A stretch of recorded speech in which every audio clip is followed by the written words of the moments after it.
El vista de aduanas miró detenidamente la espada que mi mujer cargaba, preguntando qué pretendía hacer con ella. Le dije que un amigo nuestro la tasaría para subastarla. La mentira dio resultado. El vista nos dio una declaración de que había entrado con la espada en el aeropuerto de Barajas y añadió que si teníamos problemas para retirarla del país, bastaba mostrar aquel documento en la aduana. Fuimos al despacho de la compañía de alquiler de vehículos y confirmamos la reserva de 2 turismos. Tras obtener los correspondientes resguardos, fuimos juntos a comer algo en el restaurante del mismo aeropuerto antes de despedirnos.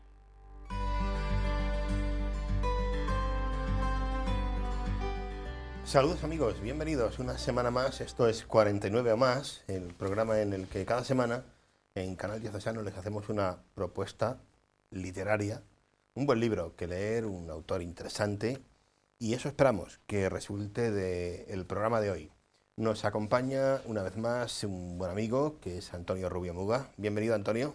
Muchas gracias, aquí estamos una semana más. Una semana más para hablar de un libro y detrás de un tema, además yo creo que muy interesante, muy querido para ti. El libro es El peregrino de Compostela, de un autor muy conocido, conocidísimo diría yo, que es Paulo Coelho, un novelista del que como siempre vamos a comenzar hablando un poquito, introduciendo para quien a lo mejor no se sitúe mucho, pero yo creo que quien no ha leído El alquimista, se me ocurre a mí, ¿no? Que es el famoso autor del Alquimista, ¿no? Decimos una palabra, si te parece, de este brasileño. Sí, efectivamente, brasileño, como tú bien apuntas, y es tal vez uno de los escritores más conocidos y más leídos de todo el mundo, 200 millones de ejemplares de todas sus novelas. El Alquimista fue la que puso el punto de partida de manera un tanto exitosa, y 2 años antes el que vamos a ver hoy. A raíz del Alquimista, multitud de novelas, seguidores, es tal vez el escritor que más seguidores tenga en sus cuentas de Twitter, de Facebook, que es hoy en día ha sido traducido a 81 lenguas en 150 países. Ojo, no es un chaval, ¿eh? Hoy No, Paulo Coelho nació en el 47. Sí, tiene ya su edad, cantidad de premios, de reconocimientos. No olvidemos que este libro en el año 86, gracias a él, a toda la repercusión que tuvo sobre el Camino de Santiago en aquella época, estamos hablando ya hace 30 años, le llevó al reconocimiento de la medalla de oro por la parte de la Xunta de Galicia, con lo cual es algo muy curioso. Y también es consejero especial de la UNESCO y también mensajero de la paz de Naciones Unidas, que no es cualquier cosa. Bueno, este libro es anterior al Alquimista. 2 años antes. ¿Vale? Y anterior a este libro es una experiencia que él mismo tiene, que es la de hacer el Camino de Santiago, ¿no? Que es un poco, yo creo que el quid de la cuestión. Él hace el Camino de Santiago y a partir de ahí pues algo debió vivir él en aquella experiencia que le lleva al final a escribir. Esto es una novela, hay que empezar diciendo. Sí. ¿No? Evidentemente. Claro, supongo que todos los escritores, los que no somos escritores no lo hacemos, cuando van a escribir algo se ambientan. Entonces él, efectivamente, en el año 1986 decide hacer el Camino de Santiago desde Roncesvalles, bueno, Saint-Pied-de-Port, en una etapa anterior, 15-20 kilómetros antes, y hace el camino, y fruto de ese Camino de Santiago que él recorre es este libro. No es una guía del Camino de Santiago, que nadie vaya a encontrar aquí pues el mejor alojamiento, el albergue. No, es una novela. Es una novela. Es una novela fruto de aquella vivencia donde él pues va a intentar encontrarse consigo mismo a través de ese camino. No es un tanto un camino físico, sino es un recorrido espiritual. Es un tanto curioso el libro. Bueno, yo soy un profano del Camino de Santiago, absoluto además. Absoluto. O sea, no tengo, voy a decirte que no tengo ni idea, casi que no tengo ni idea. Una cosa que me llama la atención, porque sí he hecho acercamientos al Camino de Santiago, es, y esto es lo primero que quiero que expliques un poco, la multitud de caminos de Santiago que hay, ¿no? Pues, tenemos un mapa que vamos a ver con un montonazo de caminos, ahí lo tienes, por ejemplo, ¿no? Sí. Pero claro, de todo este montón de caminos que podemos ver aquí, pues que el Camino del Norte, Camino francés, tal, el otro,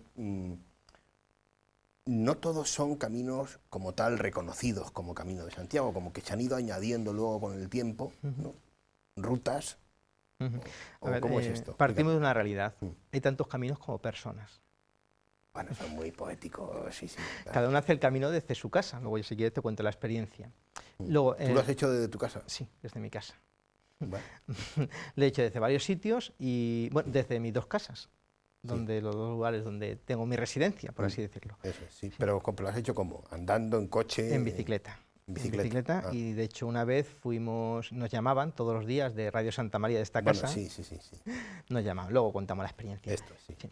Pues hay tantos caminos El asunto de los caminos, yo quería que sí, explicaras un poco. evidentemente hay un camino primitivo, un camino francés, que venía desde Europa y entraba en España, desde Saint-Pied-de-Port. Que no es el llamado del norte. No, y este camino entraba es el camino francés. Ni coincide con el que llamamos del norte, ¿o sí? Sí, al final de las hay etapas. una Todos parte los en la que... confluyen, casi todos los caminos confluyen en Astorga. En Astorga se juntan varios caminos. Evidentemente, ese es el camino más famoso de todos, que es el que recorrió en el año 1123 un peregrino francés. Fruto de ese peregrinaje, escribió un libro que presentó al Papa Calixto II.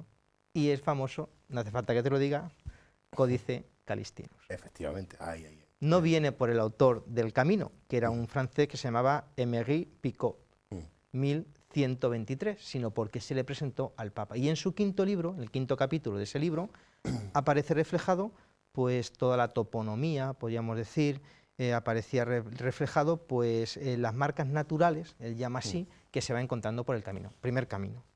Evidentemente, camino del norte, algunos en el siglo XII, el afán de las peregrinaciones, surgen en todo el mundo. El camino del norte, fíjate, por ejemplo, yo tengo ahí, esto me ha impresionado bastante. Esto que estamos viendo es la ruta del camino del norte con todos los monumentos y lugares así emblemáticos que te puedes encontrar y que puedes visitar al paso de la ruta del camino del norte. Que ha hecho que el camino del norte, corrígeme si me equivoco, digo una barbaridad, se ha declarado patrimonio de la humanidad por la UNESCO. Sí. Bueno, en el 2015, en concreto. El Camino del Norte, todo el Camino de Santiago. Esto es lo que yo te quería decir. ¿Esa declaración es para el Camino del Norte o el Camino de Santiago así en general? ¿O cómo es? Quiero pensar... Yo es que he entendido que era referente a el Camino del Norte como tal, y entonces te iba a preguntar, puesto que tú has tenido varias experiencias, ¿qué tiene el Camino del Norte que no tengan otros caminos? Pues precisamente me preguntas por un camino que no he recorrido. He recorrido el camino francés desde Roncesvalles hasta Santiago. He recorrido el camino del Levante. El camino del Levante entra en Toledo por el Toboso. Y del Toboso viene a Toledo. De Toledo sale de aquí a Anovés, de Anovés a Almorós. Y del Almorós ya sube hacia arriba por Ávila. Por Ávila sube, Ávila capital. Y luego también he recorrido la Ruta de la Plata desde Cáceres. Cerca de Mérida, lo cogimos desde Real del Duque y luego ya desde ahí todo el Camino de la Plata y nos juntamos en Astorga. Con lo cual, el Camino del Norte tal vez sea el que menos, que no lo he recorrido, pero el Camino francés, no solamente el del norte, sino cantidad de monumentos, de monasterios, de iglesias, de puentes que surgen a partir del siglo XII a raíz de ese camino. No olvidemos que una de las ramas del Camino francés es la de Jaca. Toda la arquitectura románica que nos entra en España a través del Camino de Santiago viene por el Camino francés y van surgiendo pues esos monasterios, esas iglesias. Es impresionante como en la Edad Media tanto el Camino de Santiago coge tantos peregrinos o más que lo que puede ser Roma o Jerusalén. El problema de Jerusalén con las guerras, pues todo se vuelca todas las personas hacia el Camino de Santiago. He leído en algún sitio que este libro del que estamos hablando, El peregrino de Compostela, es algo así como una parábola sobre la necesidad que tiene todo hombre de encontrar un camino en la vida. Y curiosamente, bueno, algo de esto hay en la experiencia de todos los que habéis hecho el camino, ¿no? En el fondo, ¿no? No puedes evitar hacer ese paralelismo, ¿no? De alguna manera. Sí, evidentemente es una búsqueda de algo. Por eso cuando decías camino, hay tantos caminos como personas. Para mí lo bonito, evidentemente una vez que ya has hecho el camino francés, pues salir desde tu casa, desde la puerta de tu casa, buscando. No precisamente el camino de tierra o de asfalto, no andando en bicicleta, sino lo importante es la búsqueda de encontrarte contigo mismo a través del camino. Por eso es curioso cuando la primera vez que lo hicimos en el camino francés, en San Juan de Ortega, llegamos al camino y había allí un fraile, un monje, y nos dijo, ¿cuántos venís haciendo el camino? 2. Y nos dijo, 2 son multitud. Para hacer el camino, 2 son multitud. Claro. Y la verdad es que era la primera vez y a mí me chocaba, y luego con el tiempo te vas dando cuenta de que aunque vayas 2 o 7, como fue la última vez que lo hicimos, muchas veces tienes la necesidad de estar pedaleando 3, 4 horas con una persona al lado y no hablas. Simplemente vas buscando algo. Luego vamos a hablar de ese fenómeno. ¿Sí? Vamos a hablar de ese fenómeno que es muy importante. Pero una de las cosas que se entrevé en esta novela, de la que hoy hablamos, El peregrino de Compostela, vuelvo al tema este de la búsqueda de uno mismo, la búsqueda de la felicidad, como una especie de, ciertamente sí, de aventura personal. Sí. Esto es algo personal, no es algo, digamos, copiable, ¿no? Es una aventura personal que tienes que recorrer tú y vivir tú por ti mismo. Sí. Él habla en todo momento de la aventura de las personas comunes, resalta mucho el carácter de que lo extraordinario reside en el camino de las personas comunes. No buscar lo extraordinario en el camino, igual que tampoco buscamos lo extraordinario en la vida. La vida muchas veces son actos comunes, en la sencillez. Saber ver la belleza de lo cotidiano. Efectivamente, ahí reside. Y él pues también pone de manifiesto que ese camino es de las personas comunes, donde uno pues puede buscar la felicidad en algo parecido, en descubrir las cosas que sabemos y que son muchas veces difíciles de aceptar. Descubrir las cosas que sabemos y que son difíciles de aceptar. Él pone de manifiesto esa felicidad, que no es ningún pecado buscarla, pero hay que saber encontrarla. Claro. Y por eso él, a lo largo de este libro, va a proponer, en modo como de novela, un tanto tal vez fantástica, una serie de prácticas, las prácticas del maestro Ram.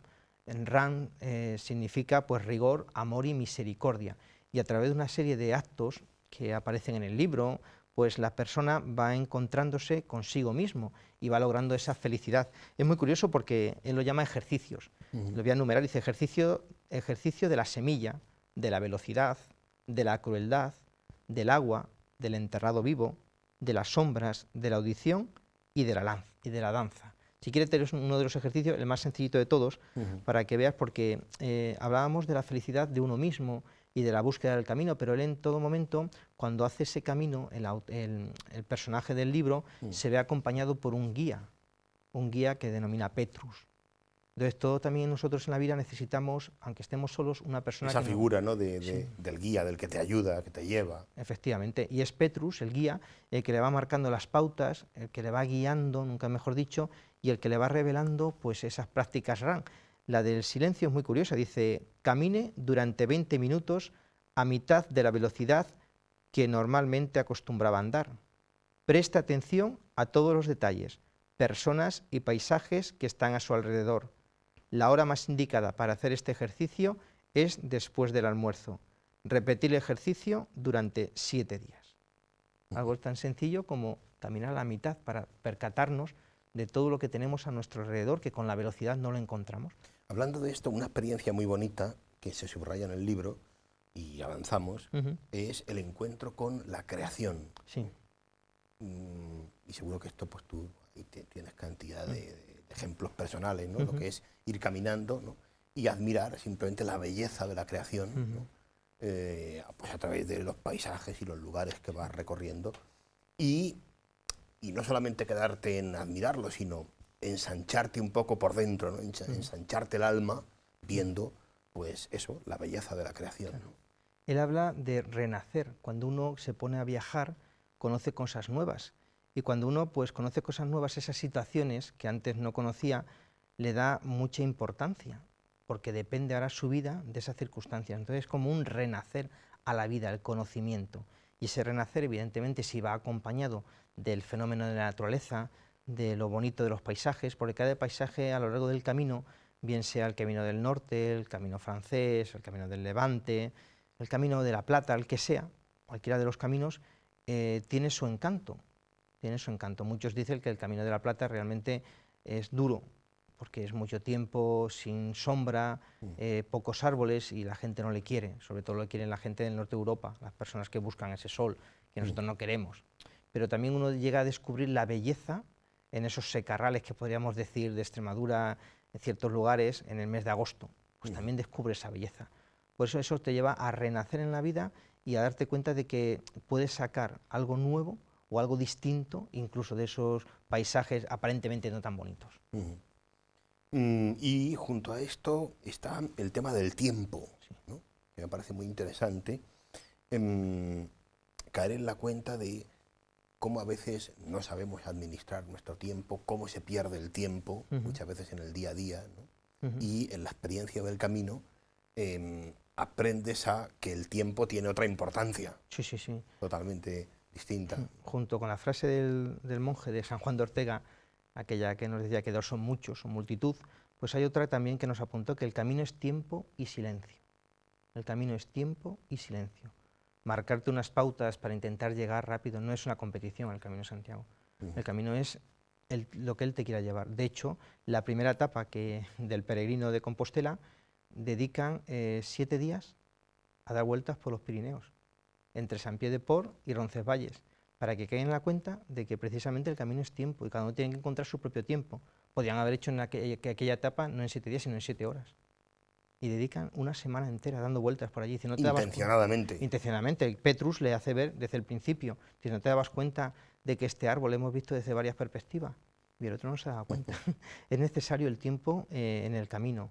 Por eso cuando la gente ves, pues le he hecho en 5 días desde Madrid, hay gente que lo hace en bicicleta, eso que es una competición o hacer el camino. El camino es algo más que llegar, el camino requiere. Porque ahora sí hablamos de algo que tú creo que has mencionado de pasada al comienzo, que es el tema de la superación, ¿no? La experiencia de la superación. Ese descubrir en un momento dado la dureza del camino y descubrir cómo con la constancia te vas superando la dificultad, ¿no? En el fondo es una lección brutal para la vida cotidiana, ¿no? de cada uno, ¿no? Hay uno de los capítulos que él habla precisamente de esta superación, donde dice que es necesario que en la vida hay problemas difíciles de resolver, y lo habla como si se encontrara una gran cascada en medio de un oasis donde se cae un agujero en un hueco y tiene que salir de ahí, y le cuesta trabajo salir de ahí. También la vida es eso muchas veces, en medio de un oasis donde parece que todo es bonito, caemos y nos cuesta salir, y es necesario ese afán de superación. Entonces, y él llega a decir, todo lo que aprendiste hasta ahora solo tiene sentido si puede ser aplicado a alguna cosa.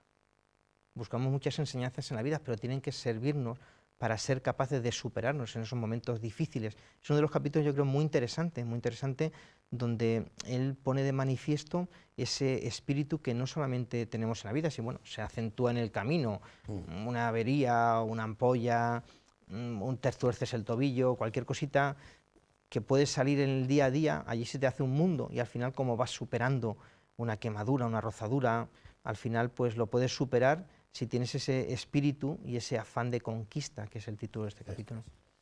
Y otra experiencia también tremendamente interesante, que también tú has apuntado, que es la de la soledad, pero unida, por lo menos así lo aparece en el libro, la experiencia de la soledad unida a la necesidad del otro.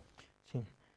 Como dos experiencias que tienes a la misma vez en el camino. Por un lado, la necesidad de estar solo, que tú has apuntado en muchos momentos, y de encontrarte contigo mismo, pero luego en otros momentos también la necesidad del otro, de tener a alguien en un momento determinado. Sí, hay ese otro en minúsculas, que en el libro está simbolizado por Petrus, ese guía, evidentemente que le va marcando las pautas. Todo el libro es recuperar una espada que el peregrino ha perdido y que a través del camino de encontrarse consigo mismo, de las prácticas RAN, puede recuperar en su vida. Para hacer eso necesita la ayuda del otro, que es Petrus su guía, que le va marcando las pautas, le va orientando. También en la vida necesitamos la ayuda de otro, en minúscula, pero todo al final apunta a la ayuda del otro, en mayúscula, que es también como cristianos lo que estamos buscando. No estamos solos, no solamente necesitamos la ayuda de nuestro hermano, de nuestro semejante, sino la ayuda de otro ser superior, que es el que al final es el que nos va marcando todas las pautas de nuestra vida. Hay una frase que me gusta en el libro, ¿no? Cuando se apunta, ¿no? Ningún hombre es una isla, ¿no? pero no solo eso, sino que para luchar en el buen combate, que esto me recuerda a lo de San Pablo, el buen combate de la fe, ¿no? Para luchar en el buen combate necesitamos ayuda de otro, ¿no? Para nosotros ese otro es un otro con mayúsculas, claramente. Bueno, hemos apuntado ya aquí, apunta tú, yo he sugerido, a mí me han llamado la atención este tema de la superación y la soledad, pero hay más enseñanzas seguramente. Sí, evidentemente nos habla también de los vicios personales, esos vicios que él dice que hay que rezar por la única cosa que es capaz de vencer a un peregrino, los vicios personales. Y en el peregrinar de la vida tenemos esos vicios que se nos van pegando a nosotros y hay que rezar para vencerlos. Si somos incapaces de vencer eso, esa comodidad, podríamos decir, cada uno sabe cuáles son sus vicios, es imposible que pueda caminar. Los apegos, ¿no? Los También. apegos, evidentemente. También habla del miedo. Hay un episodio muy bonito, una de las luchas que mantiene el peregrino es con un perro, que el perro le vence porque el peregrino tiene miedo. Una vez que descubre que puede vencer el miedo, también puede vencer a ese perro. También en la vida nos enfrentamos muchas veces con miedos que nos imposibilitan andar, caminar.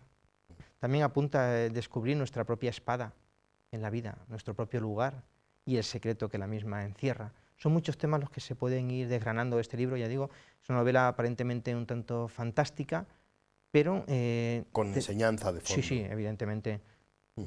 Pablo lo va poniendo de manifiesto y invita pues a no a leerla tal vez de un tirón, sino muchas veces te tienes que parar en las páginas a reflexionar cómo este ejercicio me lo puedo aplicar en mi vida, o cómo está el episodio del perro que contaba antes, también yo me dejo vencer por esos miedos que me impiden caminar. Sin embargo, fíjate, yo quería preguntarte, tú que has hecho el camino varias veces, me reconocerás que hoy se vive una especie de explosión, ¿no? En relación con lo que es el Camino de Santiago, que el que no lo ha hecho, pues parece que es un astronauta, poco menos, ¿no? Pero también me reconocerás que el camino se puede hacer de muchas maneras. O sea, no solo por muchas rutas, sino de muchas maneras. Tú has apuntado a esos que pues, salen de Madrid y en 5 días habéis ido a Santiago. Sí, o sea, y se puede hacer por muchas razones, por muchas motivaciones, y por tanto no sacarle al camino todo el, no sé si decir jugo, ¿no? Que se le puede sacar una experiencia tan profunda como puede llegar a ser, ¿no? El camino. Cuando Coelho escribe este libro en 86, pues el Camino de Santiago apenas era transitado por personas. El camino en la Edad Media tiene su auge, cae luego, pues durante la época del Renacimiento, en picado, prácticamente no va nadie. En el siglo XX empieza un poquito, pero no, hasta finales de los años 1980 el camino no despega, hasta que llega San Juan Pablo II en el año 89, y a raíz de eso, de los años jacobeos, de que la Xunta se mete en medio también... ¿Tú crees que es un poco ese momento, el momento del Papa y después, ¿no? Sí. Cuando despega un poco aquí el camino en España? Sí. Yo no sé si ha influido. De hecho, las estadísticas están ahí. Ha habido años que 500.000 personas en aquel año, mil y poca personas recogieron... En el 86. Sí, en el 86. Sí. Hicieron el camino, te dan una credencial, vas sellando, si vas andando tienes que hacer 110 kilómetros, si vas en bicicleta 200, y al final, pues con esa credencial, una especie de carnet, lo enseñas y te entregan el diploma como que has peregrinado. 1000 diplomas año 86. Ha habido años de 300, 400 y 500.000 personas peregrinando. Ahora en estos últimos. Sí, en estos algunas personas de los albergues, hay albergues parroquiales, albergues de la Xunta, albergues municipales, apuntaban que mucha gente lo hace por el tema de la crisis porque es un turismo barato. Con lo cual, el motivo que le mueve a caminar o a hacer el camino en bicicleta, como sea, no es un motivo puramente religioso. De hecho, cuando llegas allí, ¿por qué has peregrinado usted? Motivo religioso, motivo ecológico, hay gente que lo dice, hay diversos motivos. Lo importante es hacer el camino, porque aunque sea por un motivo o por otro, porque tengas plata o tengas menos dinero, al final algo del camino se te queda pegado. Algo del camino, si no es en ese momento, en algún momento de tu vida va a aflorar las experiencias que has vivido ahí. Bueno, pues esto se acababa, Antonio. Estamos ya en la recta final del programa y por tanto toca ese momento que tú eliges para cerrar el programa con un texto de este libro, El Peregrino de Compostela, con el que hoy, amigos, les vamos a invitar a que si no han leído ya este libro, probablemente sí que hayan leído El Alquimista o quizá otros de Paulo Coelho, les invitamos a que lean El Peregrino de Compostela. La vida enseña a cada momento y el único secreto es aceptar que, apenas aprendiendo de lo cotidiano, podemos ser tan sabios como Salomón y tan poderosos como Alejandro Magno. Pero solo tomamos conocimiento de esto cuando nos vemos forzados a enseñar a alguien y a participar de aventuras tan extravagantes como esta. Yo estaba viviendo una de las despedidas más inesperadas de mi vida. Aquel con quien yo había tenido una relación tan intensa, de quien esperaba me condujera hasta mi objetivo, me dejaba en medio del camino, en una estación de tren, oliendo a grasa y manteniéndome con los ojos cerrados. No me gusta decir adiós, continuó Petrus. Soy italiano y por eso emocional. Por la fuerza de la ley, tendrás que descubrir tu espada por ti mismo. Esta es la única manera de que creas en tu propio poder. Todo lo que tenía para enseñarte ya te lo transmití. Falta solamente el ejercicio de la danza que te enseñaré ahora y que deberás hacer mañana en la celebración ritual.